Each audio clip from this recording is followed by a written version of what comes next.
so long. Hello বন্ধুরা, আজকে তোমাদের সাথে চিড়ের কাটলেটের রেসিপি শেয়ার করছি। সবার প্রথমে চিড়েটাকে জল দিয়ে ভিজিয়ে কিছুক্ষণ রেখে দিতে হবে। বেশ কিছুক্ষণ ভিজিয়ে রেখে দিয়েছি আমি। অন্যদিকে সেদ্ধ আলুগুলোকে একটা থালায় নিয়ে মেখে নিচ্ছি। তার মধ্যে ভিজিয়ে রাখা চিড়েগুলোকে আস্তে আস্তে জল থেকে তুলে দিয়ে দেব। এতে চিড়েটা বেশ নরমও হয়ে যাবে আর মাখতেও আমার খুব সুবিধে হবে।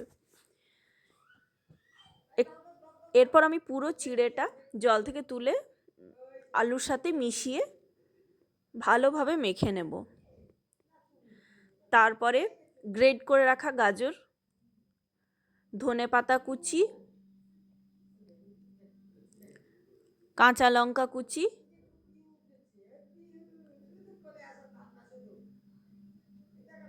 একটু হলুদ গুঁড়ো, একটু লঙ্কা গুঁড়ো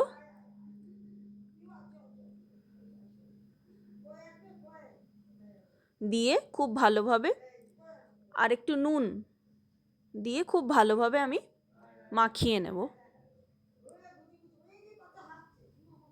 মেখে নেওয়ার পরে আমি কেটে রাখা পেঁয়াজগুলো তাতে দিয়ে ভালোভাবে মাখিয়ে নেব এবং সবশেষে বাইন্ডিংয়ের জন্য আমি অল্প একটু ময়দা ইউজ করেছি। ময়দা দিয়ে ভালোভাবে মাখিয়ে কাটলেটের আকারে সবগুলো গড়ে নেব। এরপরে বিস্কুটের গুঁড়ো দিয়ে আমি এগুলোকে কোট করে নেব। তোমরা চাইলে সুজি বা ব্রেড ক্রাম্বসও ইউজ করতে পারো, আমি বিস্কুটের গুঁড়ো ইউজ করেছি। এরপরে একটা একটা করে কোট করে নিয়ে